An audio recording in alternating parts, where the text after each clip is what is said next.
Bienvenido al podcast en donde los curiosos académicos compartimos nuestras ideas. Sé un curioso académico.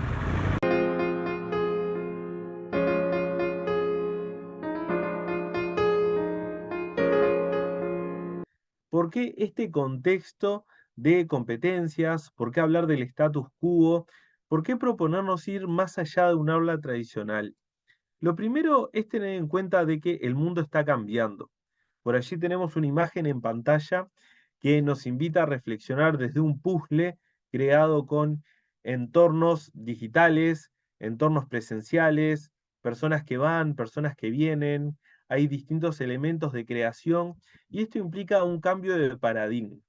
Un cambio de paradigma a nivel social en cuanto a qué es lo que esperamos, qué es lo que buscamos vinculado a nuestro proyecto de vida, y ese cambio en el paradigma social lleva a que tengamos que generar un cambio en el paradigma educativo. Un cambio en el paradigma educativo que nos corra de ese lugar que bien conocemos de los contenidos y nos invite a incorporar un marco por competencias. Y fíjense que estoy seleccionando muy bien las palabras que utilizo. No estoy pensando en dejar de lado los contenidos, lo que estoy diciendo es, sigamos trabajando los contenidos, incorporemos esta nueva mirada de las competencias como complemento. Y esto es, como dicen muchos autores, un cambio de gafas, es empezar a ver el mundo desde otro lugar y como docentes tenemos esa necesidad de que nos apoyen.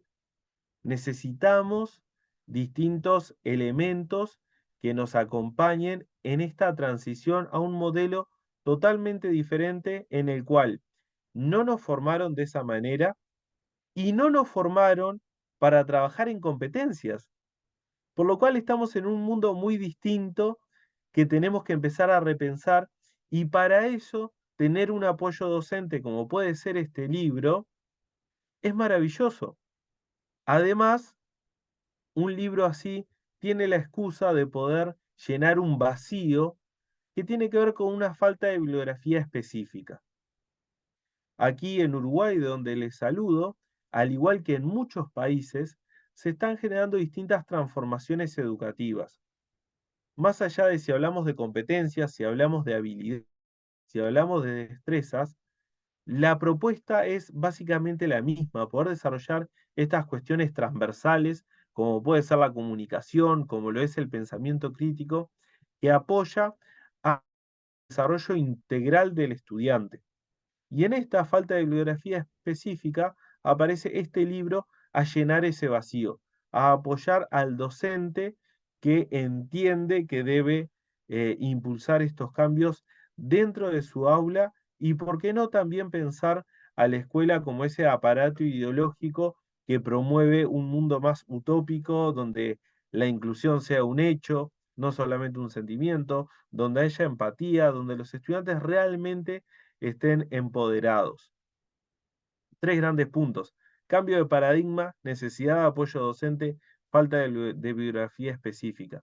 Ese es el aporte que intenta buscar este libro y muchos de ustedes estarán pensando, bueno, Domingo, pero ¿de qué manera busca apoyarnos o cuáles son los tópicos que aborda esta temática?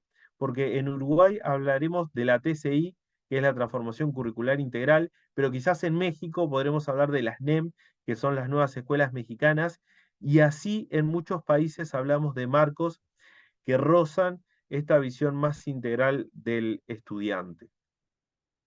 Por allí la propuesta es ir abordando capítulo a capítulo para que también ustedes puedan tener una buena aproximación a cuál es el material que buscamos compartir con ustedes. Y fíjense que lo primero, cuando se genera un cambio, es la comparación directa con el modelo anterior. Así funcionan los cambios. Uno se fija lo que tiene y se fija lo que viene. Entonces, el primer capítulo propone reflexionar y nos pregunta, ¿abandonamos los contenidos? Y es la pregunta habitual, la pregunta que tendría cualquier docente que empiece a implementar estos nuevos marcos. Y por allí lo primero, las competencias no desplazan bajo ningún concepto los contenidos. Y eso es algo que tenemos que tomarnos 2 segundos para tenerlo muy claro. ¿Vamos a enseñar historia? Sí.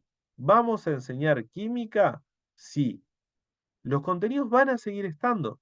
Vamos a incorporar esta nueva mirada en la cual al aprender enlace covalente en química, vamos a estar trabajando de manera colaborativa y la evaluación tendrá esos dos componentes, el componente del contenido y el componente del desarrollo de esta habilidad. Por lo cual, tengamos en mente, recordemos que los contenidos son necesarios, agregaría fundamentales para el desarrollo de la competencia. Sin contenidos no podemos pensar en ninguna competencia a desarrollar. Otra cuestión importante es el desarrollo de competencia nos invita a trabajar de manera más colaborativa con otros. Todos podemos nuclear una competencia y abordarla para mejorar un desarrollo desde ese lugar. Esto cuando uno lo menciona suena muy concreto, pero es un cambio profundo en lo que diría yo el ADN docente. Fuimos formados y nos formaron para el contenido. Incorporemos esa segunda mirada que nos va a llevar tiempo, pero tenemos que incorporarla porque el mundo no está cambiando, ya cambió. Avancemos al capítulo 2. El capítulo 2 nos invita a pensar y se titula ¿Quién es la persona que tengo enfrente? Conociendo a nuestros estudiantes. Si hablamos de desarrollar competencias, tenemos que tener en cuenta que es muy importante dedicar un tiempo a conocer los estudiantes. Muchas veces nos sucede de que persiguiendo los contenidos curriculares, avanzamos y no dedicamos el tiempo suficiente para conocer a nuestros estudiantes y no me refiero solamente a conocer el nombre, lo cual también es muy importante, es fundamental. ¿Por qué? Porque es identificar, es reconocer al otro como un otro. Pero trascendamos esta cuestión, vayamos a conocer sus gustos, a saber cuáles son sus intereses, a saber cuál es su proyecto de vida, si es que ya lo tiene. Y si no lo tiene, lo podemos acompañar. ¿Por qué? Porque hay algo que es fundamental. Si somos maestros de primaria, somos maestros. Si somos profesores de educación media, primero somos profesores y después somos de algún área del conocimiento.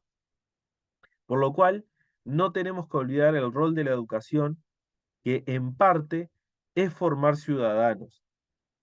Si tenemos o buscamos formar ciudadanos que aún no han desarrollado su proyecto de vida, ¿para qué lo estamos formando? Y los invito a que cada uno reflexione cuánto conoce a sus estudiantes y que también piense cómo utiliza la evaluación diagnóstica. Tenemos que empezar a resignificarla, llámese evaluación diagnóstica o llámese evaluación inicial. Muchas veces creamos un primer cuestionario que tiene preguntas como ¿cuál es tu nombre? ¿A qué distancia vivís del centro educativo? ¿Cuáles son tus gustos? ¿El fútbol? ¿Qué series mirás? ¿Qué dibujitos animados? Y eso queda en una muy buena primera impresión del docente, pero después tenemos que pensar cuánto de esa información que relevamos la utilizamos en la planificación anual. Y esta es una respuesta que cada uno de ustedes tiene que darse. Porque recolectar datos, y acá estoy pensando más con cabeza de investigador, si recolectamos datos y no los usamos, ¿para qué También hay allí una pérdida de tiempo pedagógico, que es importante cuidar. Por lo cual, repensemos esta evaluación diagnóstica. Tenemos que repensar para recolectar datos que realmente nos resulten útiles. ¿Útiles para qué? Para poder involucrar al estudiante, para poder ser más asertivos, para poder saber cómo motivar, para poder pensar qué hacer al momento que vemos que nuestros estudiantes están con situaciones externas al centro, pero que están desmotivados, que piensan en abandonar el curso, que piensan en cometer un montón de cuestiones que los alejan del centro educativo. Y no sé ustedes, pero yo quiero que mis estudiantes vengan al centro con ganas de aprender, con ganas de compartir, con ganas de ser mejores seres humanos día a día. En un capítulo 3 traemos un tema que es totalmente discutible, pero creo que en la propia discusión tenemos una construcción. El capítulo 3 se llama Más o menos tecnología digital en el aula. Un 10 para la inteligencia artificial. Y el 10 de la inteligencia artificial viene de la mano de lo siguiente. No podemos esconder la inteligencia artificial bajo la alfombra.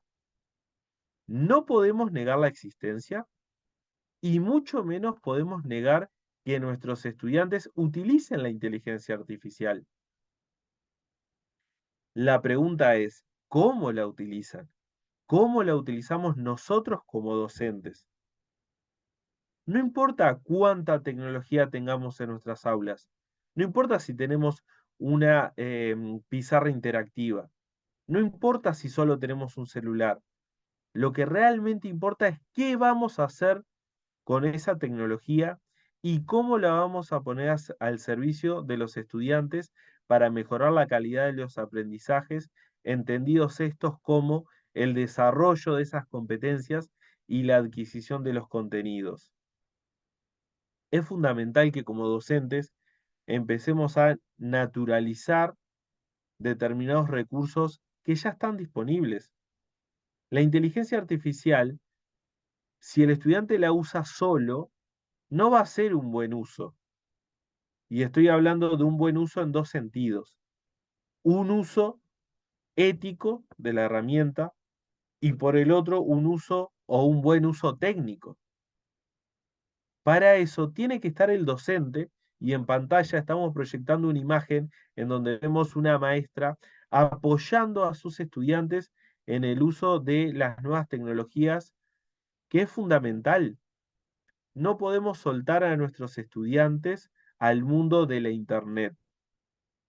Muchas veces enviamos a nuestros estudiantes a realizar una búsqueda y caemos en buscadores tradicionales como Google y decimos, bueno, busca el concepto de, y no nos damos cuenta que cuando los mandamos a buscar de esa manera, el estudiante entra a un mundo que es infinito, que es Internet. ¿Hay muchas cosas buenas? Sí, claro. Domingo es el primer promotor del uso de Internet, pero también hay cosas que no están dentro de lo ético, que inclusive pueden ser perjudiciales para nuestros estudiantes. Tenemos que enseñarles a filtrar esa información, tenemos que enseñarles a hacer búsquedas eficaces, tenemos que enseñarles que la inteligencia artificial nos potencia como seres humanos, pero no nos tiene que reemplazar. Tenemos que nosotros generar una masa crítica en el estudiantado desde todos los sentidos. Y el sentido más amenazante es la tecnología, donde uno se conecta con una persona y no sabe si esa persona es el nombre que aparece allí o la foto que aparece allí. También tenemos que tomarnos ese trabajo y allí ya no importa si enseño matemática, biología, química, historia. Tenemos que lograr formar a nuestros estudiantes en ciudadanía digital y ver de que existe una huella que va quedando en la red y que tenemos que invitarlos también a que tengan cuidado en qué huella dejamos y cómo y qué profundidad tiene real. Por allí, como en lo concreto, pensar cuál es el rol de la tecnología digital en el desarrollo de las competencias. ¿Para qué utilizo la tablet? ¿Para que los estudiantes lean en la tablet? Eso es lo mismo que leer en un libro. El proceso cognitivo es el mismo. Hice simplemente un cambio de soporte. Si en cambio utilizamos la tablet para trabajar de manera colaborativa con personas que están en distintos espacios, para que los niños puedan hacer tareas colaborativas, para que puedan tener una videoconferencia con niños de otros países, para generar intercambios. Y fíjense que fui al extremo de otros países, pero cuán importante es también la localidad. En muchos países existe una diversidad cultural hermosa la cual tenemos que cuidar, sostener y promover. Y para promover tenemos que conocer. Por lo cual podemos pensar hacer una videoconferencia dentro del propio país con otro centro educativo, con otros niños, que tengan un acento diferente, que vivan realidades diferentes, que tengan para compartir. Y en el compartir con otros, desarrollamos muchísimas competencias que podríamos ponerle nombre, pero la idea tampoco es etiquetar. Y por otro lado, tener en cuenta que la inteligencia artificial ya está en el aula. La usemos nosotros o la legitimemos o no con los estudiantes. Eso va a pasar. El niño va a utilizar la inteligencia artificial. ¿Por qué negarles un uso crítico? Acompañemos estos procesos como docentes, que bien sabemos cómo seleccionar el contenido, cuáles son las mejores fuentes. Pasemos al capítulo 4, un capítulo que siento que nos desafía momento a momento. Este capítulo lo denominé Centralidad del Estudiante y se pregunta, ¿pérdida de la autoridad docente? Y creo que allí hay un ejemplo gráfico que a mí me resulta muy claro, espero que a ustedes también, que tiene que ver con lo siguiente. Si estamos en un salón físico y yo le pido a un estudiante X que se pare en el centro del salón, fíjense lo que tiene que pasar.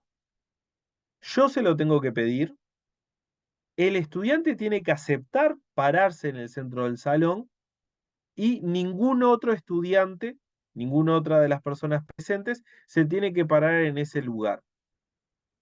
Con ese ejemplo físico, quiero que pensemos la centralidad del estudiante. La centralidad del estudiante es algo que el docente tiene que, el estudiante tiene que aceptar y el resto de la comunidad educativa también tiene que aceptar. Entendamos comunidad educativa como los compañeros de clase, el resto de los docentes de la institución, el equipo de dirección y también las familias. Por lo tanto, esta idea de poder empoderar al estudiante implica un proceso del docente, un proceso del estudiante de aceptar ese empoderamiento y un proceso de la familia que tiene que entender el contexto de la transformación educativa y que su hijo va a tener otro rol que va a ser más participativo en el aula. Por lo tanto, pensemos que no perdemos autoridad. La centralidad del estudiante no nos invita a perder autoridad, lo que nos invita es a generar nuevos roles. ¿Cuáles son esos nuevos roles? Bueno, ya no vamos a tener un estudiante pasivo que va a estar el 100% de la clase sentado escuchando lo que le diga el maestro. Sin duda, ese momento va a pasar en algún momento de la clase, pero no va a ser el 100%. Vamos a tener estudiantes que generen ideas, que las lleven adelante para llegar a errores y poder reflexionar sobre esos errores, o para llegar a éxitos para también reafirmar sus conocimientos. No es la idea de hoy conversar sobre el error, pero el error es una potente herramienta de aprendizaje. La pregunta es, ¿cuántas veces dejamos que nuestros estudiantes lleven adelante su idea para ver si es correcta o errónea? Porque la mayoría de las veces, apenas nuestros estudiantes nos proponen una idea, ya les avisamos que no va a funcionar. ¿Por qué? Porque entendemos de que allí hay una pérdida de tiempo y en otros casos entendemos que no vamos a frustrar al estudiante, vamos a avisarle que ese camino no es el correcto. Pero pleno siglo XXI, ¿cuál es el camino correcto? ¿Alguno de ustedes conoce una verdad absoluta? No me quiero ir muy lejos en la historia, pero quizás sí. En algún momento la humanidad pensó de que el planeta era chato y y ese era el conocimiento científico del momento. Y luego se demostró que no. ¿Qué impide pensar que algo de lo que estamos enseñando hoy en día no esté incorrecto? La ciencia tiene esa idea de reflexionar. Pensemos quizás en un Julio Verne, que en su momento se pensó que deliraba al pensar un submarino y posteriormente se creó. Por lo tanto, ¿quiénes somos nosotros para impedir a nuestros estudiantes crear y aprender a partir de sus creaciones? En pantalla estamos visualizando un aula donde hay niños trabajando con cartón reciclado y creando. Cuando uno crea, se genera un aprendizaje realmente significativo. Y por allí va a estar el maestro guiando ese aprendizaje, guiando esos errores para que no haya frustración o para que sea de la frustración positiva, para que el estudiante se anime a hacer un segundo intento. Preguntas que tenemos que hacer. ¿Cuánto del tiempo del aula hablamos nosotros y cuánto de ese tiempo habla el estudiante? Me atrevo a decir de que si la respuesta es que la mayor del tiempo habla el docente, tenemos algo que resolver, tenemos algo que repensar. No solo nosotros los docentes, sino como sociedad en general. Este libro está pensado para acompañar al docente, pero recordemos que los directores también son docentes y ellos también deberían reflexionar de cómo el docente piensa la centralidad del estudiante y cómo el director debe pensar la centralidad en el docente. Avancemos un poquito más. En un capítulo 4, empezando ya en brindar algunas herramientas de planificación más concretas, el capítulo 5 nos menciona el ABC del aprendizaje basado en proyectos. El ABP se menciona mucho y forma parte de las metodologías pensadas desde el constructivismo, aprendizaje significativo, que nos colaboran, pero allí tenemos una dificultad como docentes, que muchas veces confundimos el aprendizaje basado en proyectos con los proyectos en el aula. El proyecto en el aula está pensado en el producto y el aprendizaje basado en proyecto está en todo el proceso que se genera para alcanzar sí o no un producto funcional. Y por aquí en pantalla tenemos unos niños aprovechando algunos elementos físicos, botellas y demás, para crear un cohete que se pueda impulsar con aire. Pero si observamos, hay distintos modelos porque los estudiantes están probando, están investigando, están proponiendo, están prototipando cuál es la solución a quizás una pregunta, quizás un problema o quizás un tema. Y allí, para poder planificar desde esta metodología activa que brinda un espacio sustancial para el estudiante, en el libro les brindamos plantillas. Las plantillas se pueden descargar desde Google Drive para poder planificar. ¿Estas plantillas están escritas en mármol? Claro que no. Son simplemente un insumo más para que el compañero o la compañera docente pueda transitar por algunos elementos del aprendizaje basado en proyectos, que además no hay una única conceptualización. Distintos autores definen distintas etapas del aprendizaje basado en proyectos. Acá tenemos una opción que los invito a que la editen, a que la modifiquen, sobre todo pensando en los conceptos que trabajamos antes. ¿Cuánto conocemos a los estudiantes? ¿Cómo generamos su centralidad? ¿Qué es lo que les interesa? En esta misma línea, un capítulo 6 nos invita a invertir el aula. ¿Por qué? Porque la metodología activa de aula invertida y sus 7 distintas configuraciones nos ayudan a poder aprovechar de otra manera el tiempo pedagógico. Y allí voy a derribar un mito que es fundamental, que es el aula invertida no es igual a mandar deberes.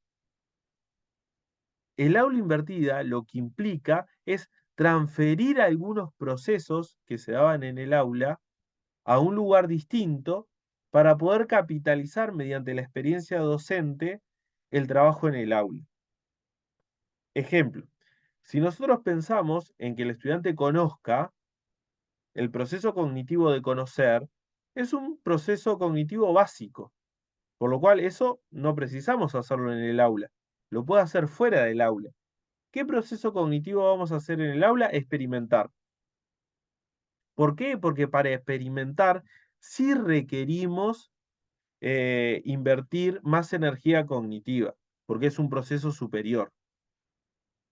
Para leer la definición, la puede leer el estudiante, siempre y cuando nosotros generemos las herramientas para.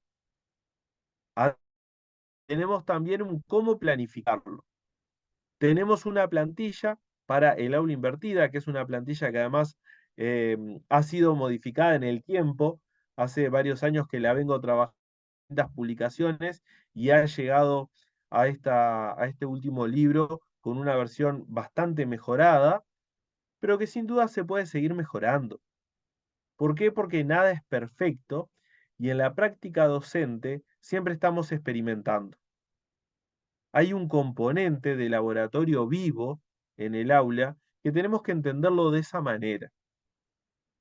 En un capítulo 7 nos proponemos gamificar la propuesta educativa y vemos en pantalla unos niños jugando, divertidos, en ambientes más distendidos, pero también voy a derribar otro mito.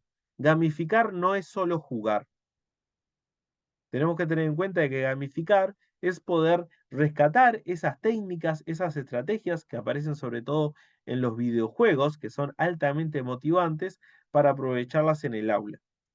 Un ejemplo de ello es entregar medallas, poder hacer ranking para que los estudiantes vayan viendo en qué lugar están. Otro mito que hay que derribar, el aprendizaje basado en juegos es una cosa y la gamificación es otra. Si nosotros no logramos conceptualizar bien, no vamos a aplicar bien ninguna de estas metodologías. Y acá no estoy diciendo que la gamificación sea mejor que el aprendizaje basado en juegos. Lo mejor es que en función del conocimiento que ustedes tengan de sus estudiantes, puedan seleccionar una metodología para cada momento. Si solo utilizo la gamificación en el aula, en algún momento se va a volver algo monótono y tampoco va a generar interés. Tenemos que pensar que en este mundo en el que estamos viviendo, la monotonía es lo que es pasión. Por lo cual, un día será gamificación, una semana será aula invertida, quizás un día sea expositiva la clase, eso es algo que también tenemos que eliminar del discurso. Hay muchas cosas que hacíamos bien. Si yo quiero gamificar y quiero aplicar un juego en el aula, las reglas las voy a explicar de manera expositiva, por lo cual voy a tener un momento expositivo en mi aula y eso está bien, es parte natural. El tema es que muchas veces en el discurso de lo innovador perdemos lo que hacemos bien. Y para gamificar también tenemos una plantilla que nos acompaña para ver cómo implementarlo, cómo llevarlo al aula de manera directa. En un capítulo 8 aparecen técnicas y estrategias para cada una de las competencias. En este caso estoy hablando en específico de el desarrollo de la transformación curricular uruguaya, en el cual hay 10 competencias, pero estas 10 competencias implican la comunicación, una competencia muy amplia que se pueden trabajar en cualquier parte del mundo, pensamiento crítico y otros que son competencias de las que llamamos transversales. Aparecen en muchos marcos de muchísimos espacios, de muchísimos lugares, pero en lo concreto necesitamos técnicas para poderlas desarrollar y precisamos estrategias que nos acompañen en el día a día y además de la implementación de estas metodologías. Capítulo 10. Nosotros ahí tenemos esta propuesta de pensar de la foto a la película, valorar el proceso.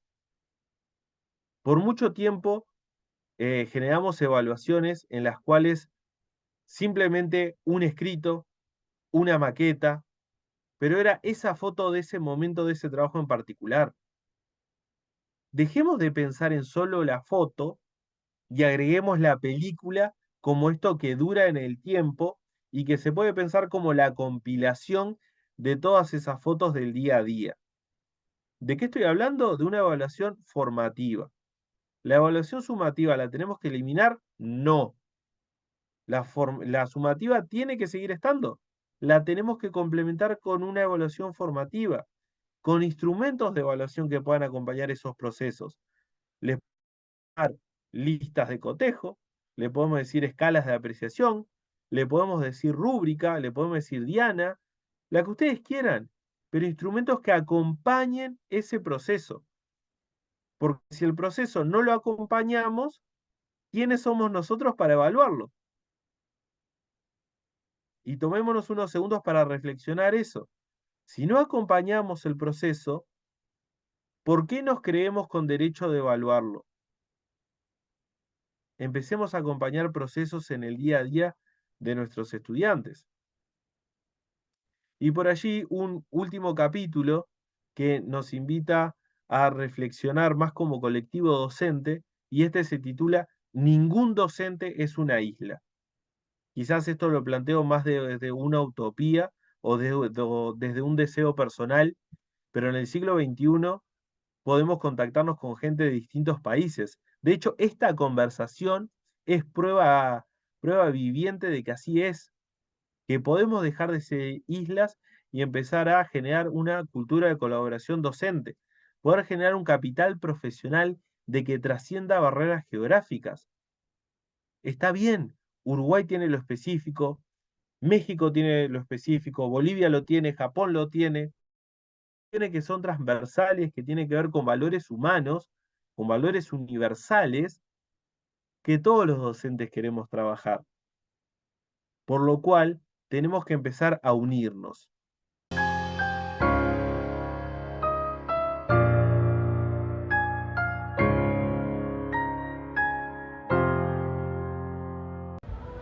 EduComplexus, tu guía de aprendizaje.